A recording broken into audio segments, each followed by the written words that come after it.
Hi,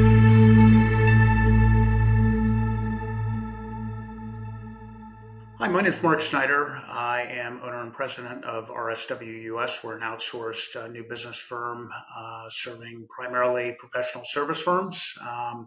And I'm today talking with Tim Williams. And welcome, Tim. Thanks so much for joining us today. I'm really happy to join you. So, Tim Williams is one of the leading voices in the pricing revolution in professional services. As a career agency professional and founder of US based Ignition Consulting Group, Tim consults with agencies and other professional service firms around the world in the areas of pricing and business strategy.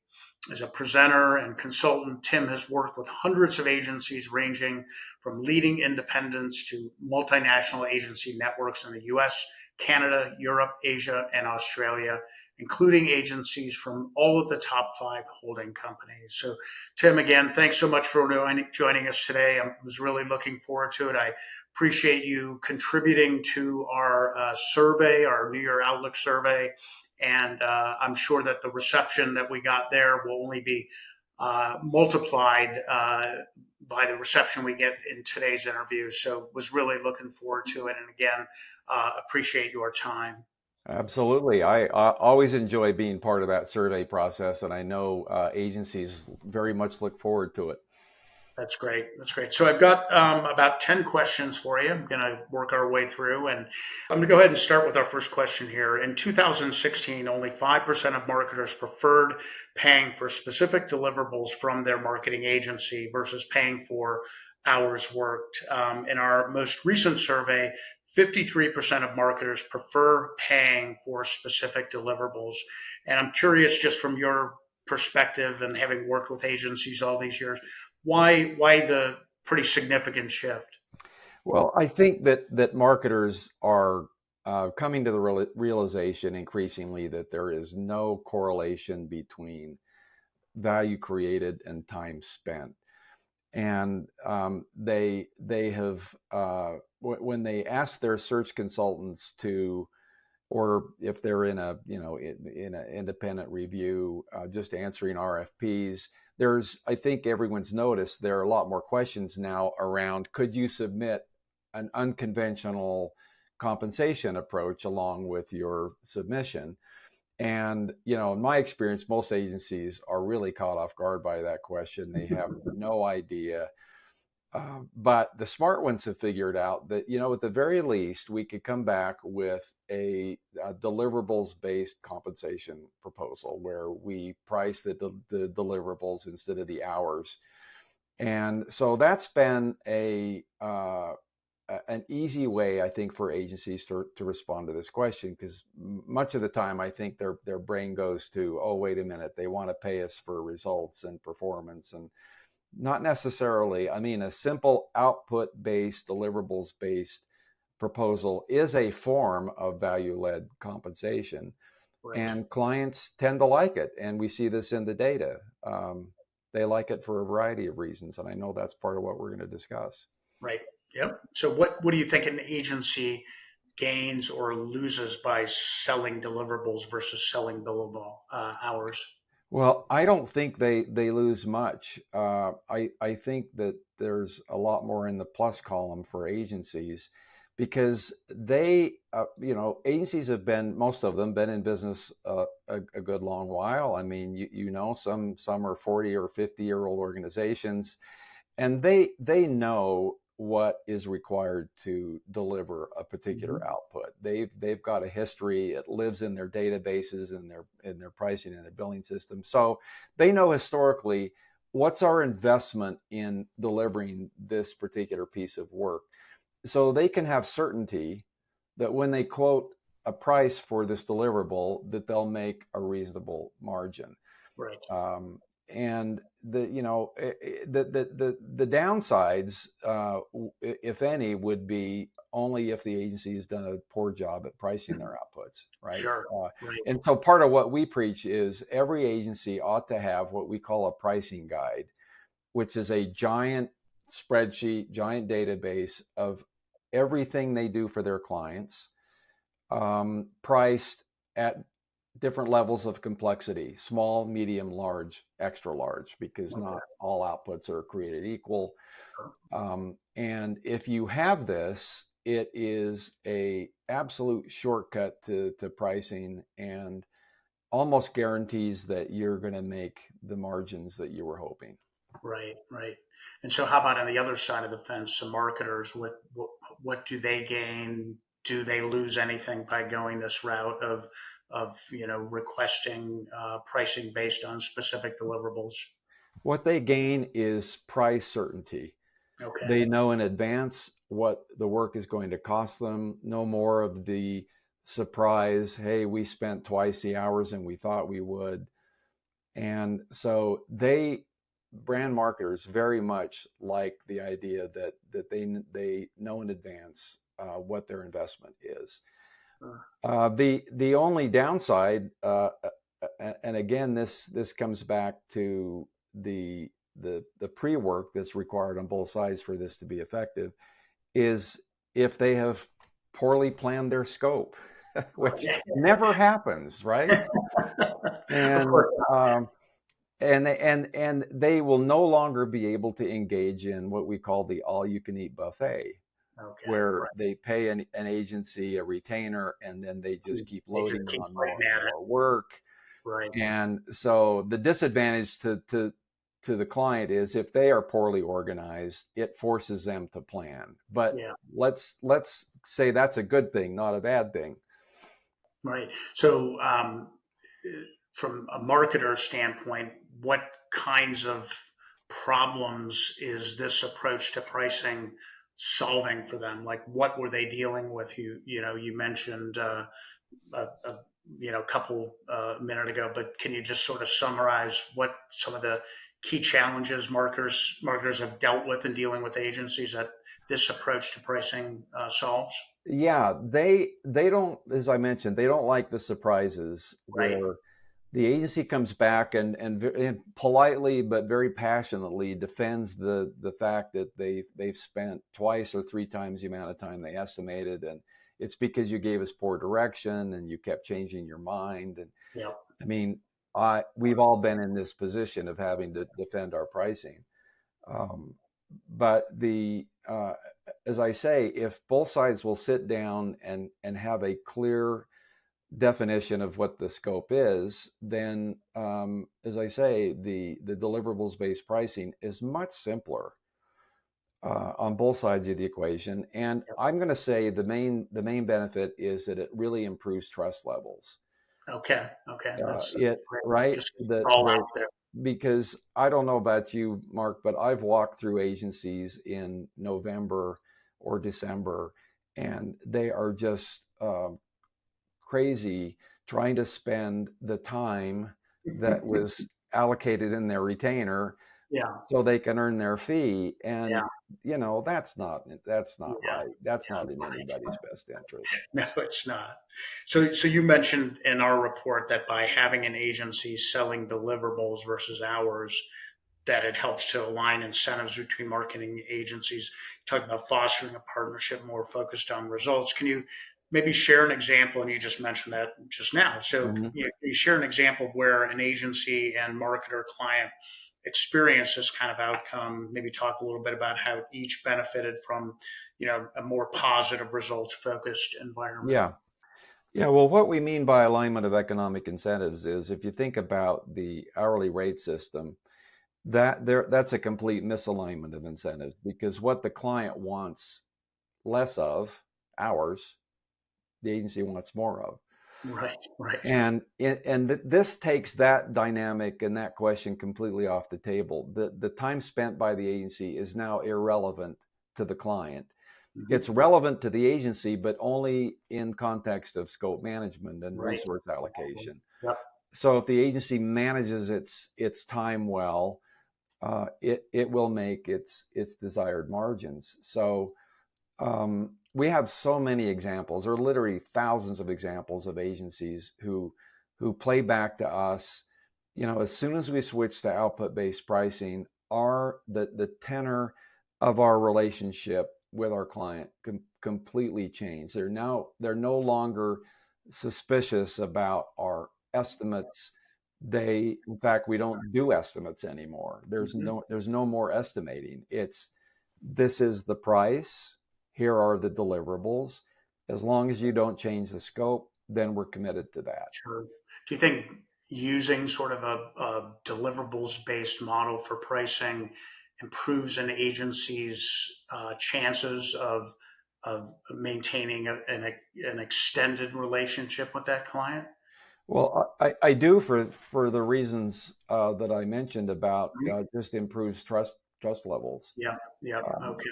One of the you know this, one of the reasons agencies lose clients is the client uh, ultimately starts to suspect that the agency is not managing its time well. It's not Mhm. that they feel they're being overcharged or that the agency is unethical. They just feel the agency is not managing its own time Mhm. well. It's not prioritizing well, and so why should we, the client, take the hit for an Right. inefficient team structure or business model? Yep. And again, with deliverables based pricing, that takes that question off the table. Yeah. The agency is responsible for the cadence of its own Yeah. work. Okay, cool. So you also mentioned in our report how you're not just seeing marketing agencies move in this direction, but also seeing law firms, accounting firms, architects, engineering consultants all start shifting in the direction of sort of this productized, based offering. Can you Yeah, talk a little bit about where you're seeing it happen most? Is there a certain segment among the ones I mentioned? Why do you think that is? And the buyers of these productized offerings? What do they seem to like most about it? yeah, it's happening across the board in all professional services. Okay. If you visit any reputable, notable law firm, their website, law firm, IT consulting, you'll see they are all moving toward a productized business model. And let's just take a second here and talk about this concept of productization Mhm. as it relates to deliverables based Yep. pricing, because Certainly. um, there's a hierarchy here where pricing the deliverable or the output is the first step, but we advocate for the idea of taking those outputs and bundling them together in the Okay. form of a product, a named product. And then you can take that one step higher and you can bundle together products to form programs. So the Right. hierarchy is program at the highest level, supported by products, which are supported by outputs. Right.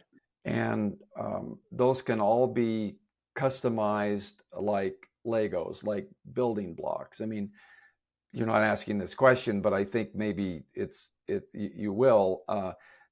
It is when one of the pushbacks to productized business model is this idea, the sense that, well, wait a minute, we don't work that way. All of our thinking is unique and completely custom, and we approach every client differently. And yes, of course, we're not advocating that you should standardize your thinking, but we are saying you should standardize the framework that you use to deliver your work.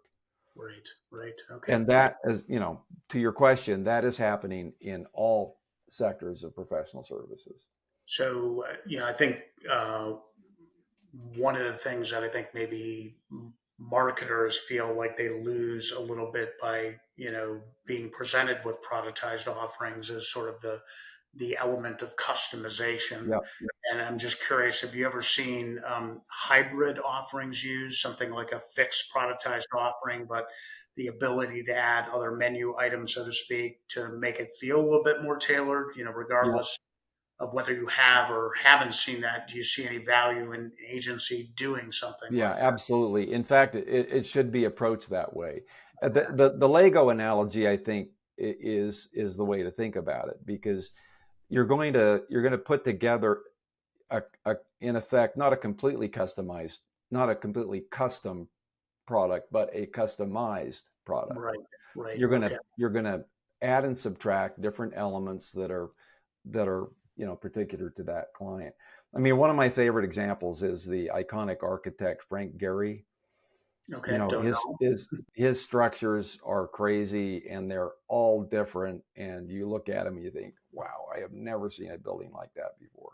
Mhm. But behind the scenes, his process and his approach is all very standardized. Right. Okay. And it's the way it's how he is able to work work so differently and produce output that's so different from other architects is because he can spend his time ideating and doing creative problem solving versus trying to figure out the process. Right. Right. He's got that foundation already built. Yeah, and the same's true for agencies. So many agencies spend so much of their time trying to navigate an incomplete, incoherent process, then they're not left with any time to solve the actual problem. We're trying to just flip that upside down Yeah. and say, wait, let's figure out the process in advance, and then you can spend the time solving the problem. Any advice you give to an agency that's trying to figure out what to productize and offer to the market, and then secondarily, how to best sell that productized offering? Great, great, important question. Productization is a top-down approach in which we start with the what does the client need versus what can the agency do. And we advise that agencies start by asking the question, what are the main types of problems we solve for our clients? Okay. Now, agencies will say, wait a minute, that's a very long list. We solve all sorts of problems. But if you keep pushing them and saying, well, wait a minute, what are the patterns? What are the common threads? Agencies, I mean, we worked with literally the largest agency on the planet and asked them this question, and that their list was 150 items long at the beginning. Okay. And we got it down to 15. Now, here's an agency with tens of thousands of employees. So, no matter the size of the agency, there's a recurring pattern to the types of problems you solve for your clients. So, what are those? We identify the problems and then we build the products around the problems. Hmm. So, that's what we mean by top down approach. Yeah, makes sense. There are solution sets that are specifically designed to solve the client problem. And it is a reformulation of what you already do. We're not talking about developing something completely new, although you can. Steve Jobs famously said that when he introduced the iPhone, he held it up and he said, "This is a very disruptive piece of technology that has not existed before today. But what's inside all existed well in advance of the Hmm. launch of this product. We just Right. took what was already there and we reconfigured it in ways nobody had imagined." And that's what we think is the route to successful productization.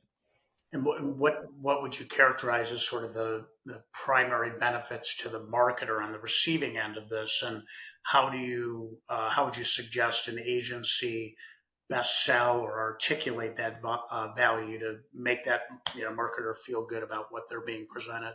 Yeah, again, similar to deliverables based pricing. Okay.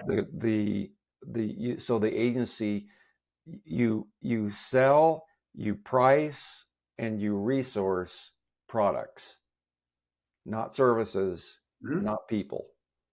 So you Okay. attach the price to the product. You know for each product how much time it's going to take you, which people are involved, what the timeline is, all the resource requirements. You know all that in advance. And so that comes back again to this idea of certainty for the client. Right. You know how you can give them a very good answer to the question, how long is this going to take? And also the pricing. Again, you're going to offer it up in small, medium, large. Hmm. Every product and every client has slightly different needs, so you take the levels of complexity into account. And clients like it for all the same reasons that they like deliverables based pricing. Right. Okay. Are there downsides to for both the agency and the marketer to going down that path? I mean, I've seen agencies sort of try to bundle,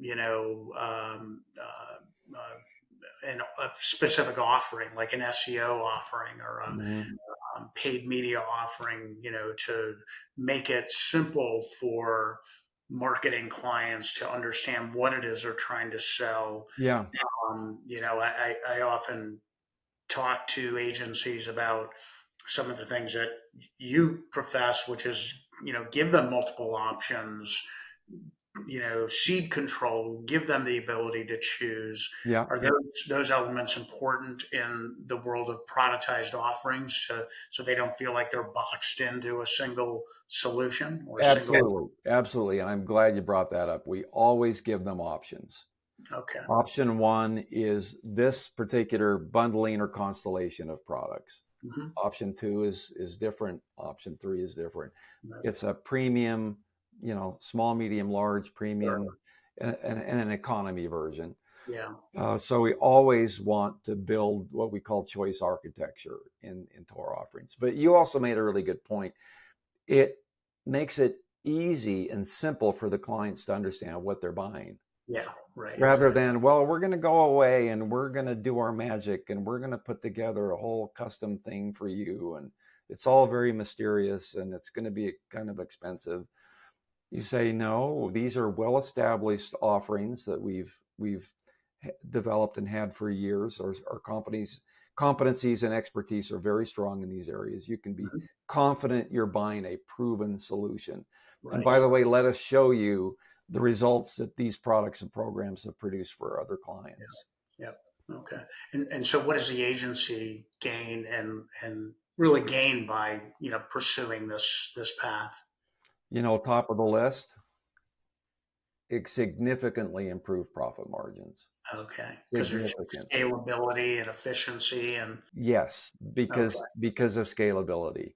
Okay. Um, you get better and better at delivering these products, right? And who benefits in the hourly rate system? Who benefits from that? The client, because Right. it takes you less time. You build them for less.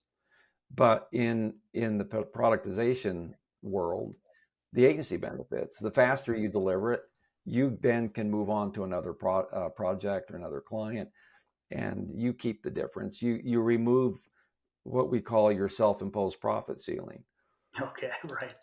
Okay. Makes good sense. So my last question, you stated in our report that successful productized offerings will likely need to deliver clear value while retaining enough flexibility to feel tailored to the individual client needs. You talked about sort of finding the thread that works across, cuts across different client challenges that the agency might deal with. Any other advice that you give to an agency that is liking this concept of productization? And you know, uh, I would imagine, Yep. as you think about sort of the things that it touches and impacts, one of those are internal constituents. Sort of, I might be taking away some of the Yep. creative Yep. creation, that creator ability Hmm. from some of my internal employees because I'm productizing things. But any advice, beyond just how to create a good productized offering that you might give an Yeah. agency No, that's looking for?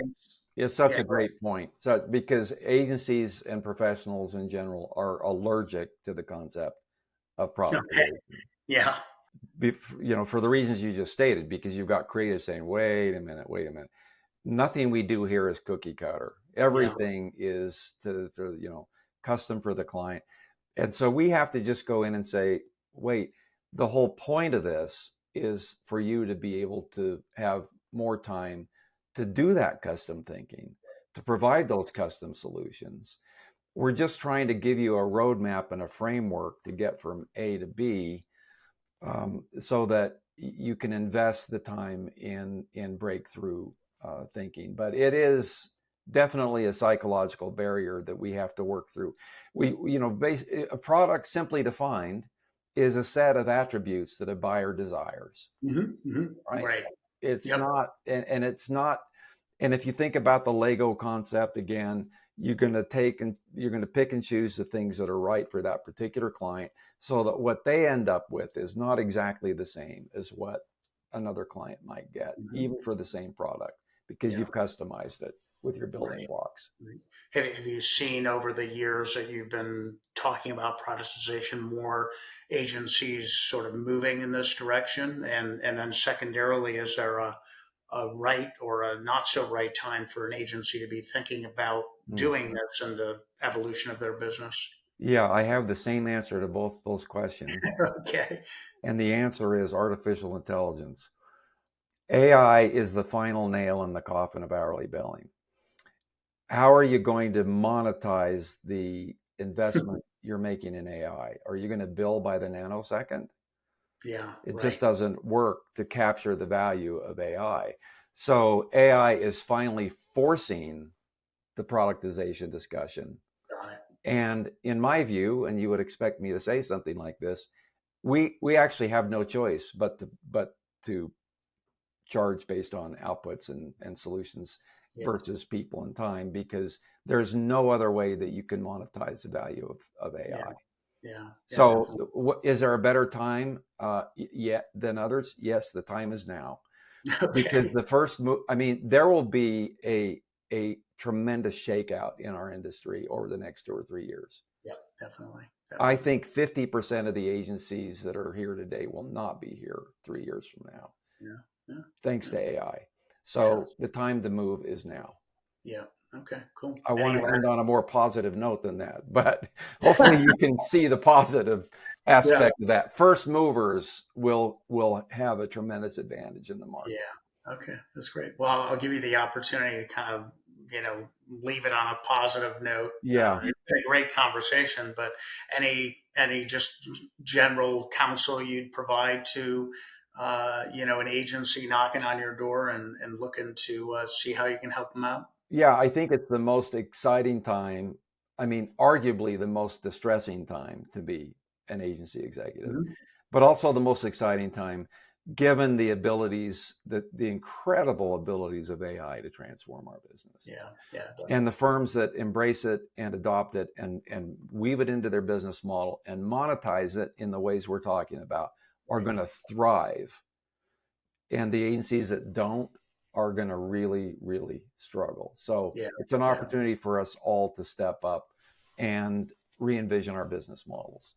yeah. It's great.